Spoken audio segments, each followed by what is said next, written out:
We have fire. It's burning down pretty good now.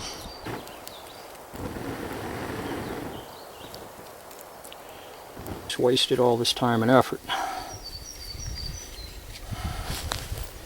Let's give this another shot.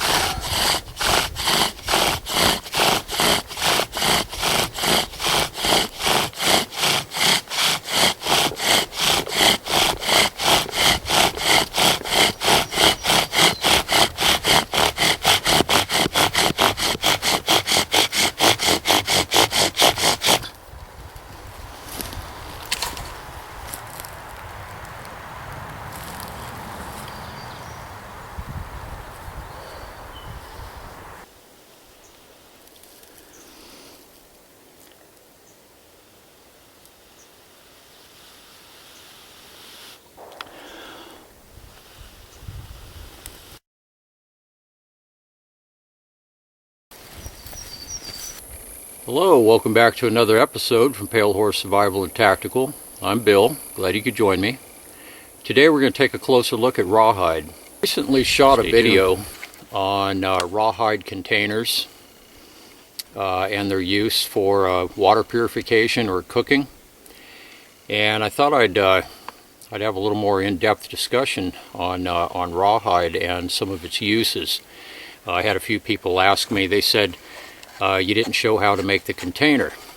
It's very easy to do, and I'm actually not going to demonstrate it. I'm just going to talk about it because it's very simple to do, actually. And where I got the rawhide for this container was from Rawhide Chews. I picked these up over at the pet store. There was 3 rawhide rolls in here. And I think I paid less than $5 for them, and it was an easy way to get a hold of some rawhide, and they actually have some pretty big pieces in there, rolls and whatnot. And all you do with this stuff, you just find yourself a container, a bucket big enough to fit the roll into, and submerge it. If you have to, put something on top of it, a rock or whatever, to weight it down because it wants to kind of float, and just let it sit in there overnight. Usually takes about, I don't know, 10-12 hours or so for this stuff to reconstitute, and what happens is it'll absorb the water and become soft, and when it reaches that point you can go and you can unroll it, and inside the roll that I unrolled was a little filler piece that they stuck in there. I can probably make some cordage or something out of that.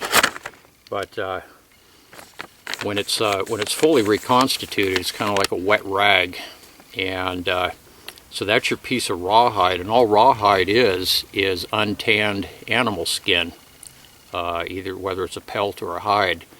A pelt refers to a small animal skin, like a rabbit, squirrel, mouse, rat, possum, skunk, beaver, and then when you get up above into coyote size, deer, and larger bear, moose, elk, those are considered hides. But it's all an animal skin, and the untanned skin is simply rawhide. And what happens is when it dries out, it becomes very hard as a rock. And one property of rawhide is, one useful property actually, when it's applied wet, it tends to shrink, which makes it really good for hafting in and lashing primitive axe heads, for instance, which I have a video on my channel where I made a stone axe, and I used a rawhide roll, cut it into cordage about 1/4 of an inch thick, and I'll place the link to that video in the description box below. And I applied it wet and just wound it around and figure eighted it on, and then tied it off. And I still have the axe at home with my primitive tools and various other projects that I built over time. And as it dried, it shrunk, and it just hard as a rock, and it really just secured that stone head into the handle. I made the handle and everything in a primitive vise, actually, over here in the bushcraft camp, which I secured the handle into. And but I'll put a link in the box below if anybody's interested in checking that out. And so these rawhide rolls are usually made in China. This one says Mexico on the bag.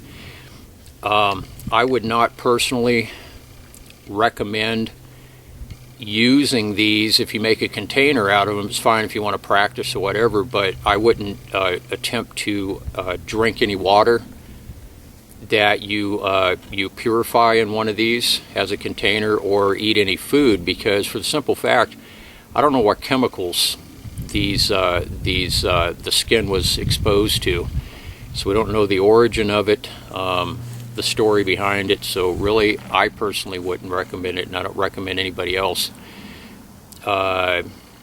using it for that purpose. As far as other purposes, you can use it as cordage. You can use it to haft stone heads into handles. It works perfect for that. Any application where you're not ingesting it into your body.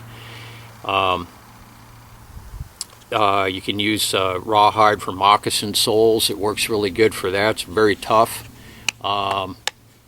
You can use it for bowstrings. There's Native American tribes that used squirrel hide as bowstrings, and they left the fur on. They cut it into cordage, whether it's a 2-strand or a 3-strand wrap. They would stretch it and then twist it and then stake it out.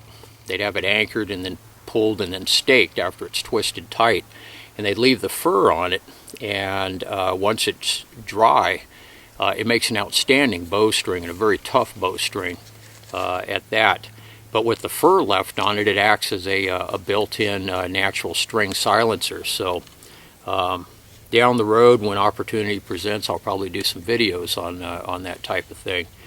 So to make the container was very easy. All I did, once I soaked the roll and I unrolled it, and it was pliable and flexible, I just stuck this down in a bowl, cereal-sized bowl, put it in the best you can, and it's kind of thick, so it's going to fold over, kind of like a taco salad bowl.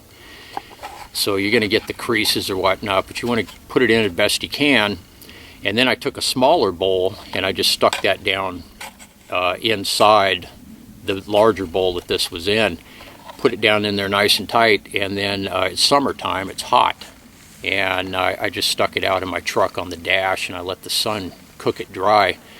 I had to pull the bowl out, the smaller bowl, out of the middle, because it was still wet down in the middle here. The outside, the stuff dries quick in the sun. I mean, within a couple hours, it's starting to already dry out and get hard again.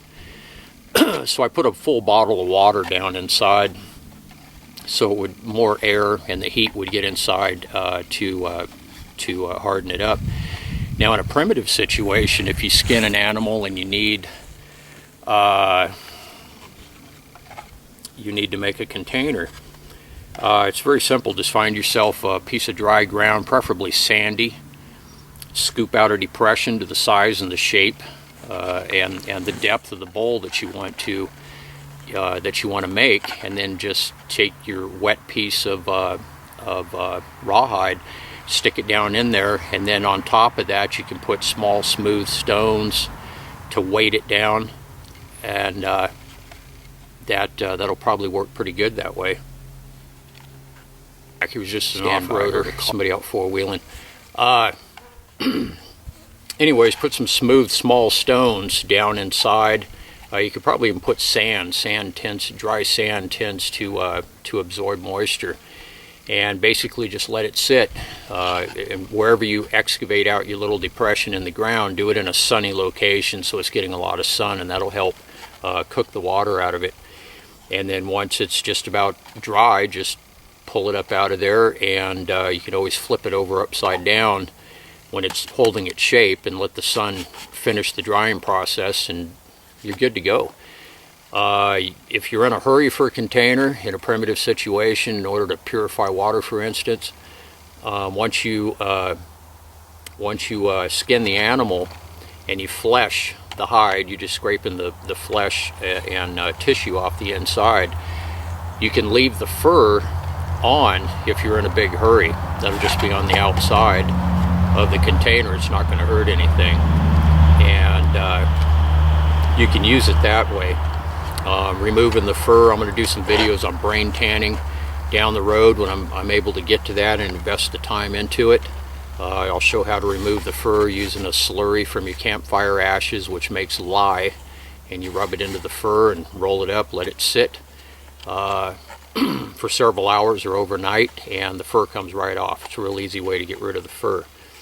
So that's pretty much it, guys. It's pretty simple to make one of these, and I'm going to put a link to the video that I just shot on. I did rock boiling in this one here in about 30-35 minutes, and it didn't even affect the integrity of this rawhide at all, even with water boiling in it.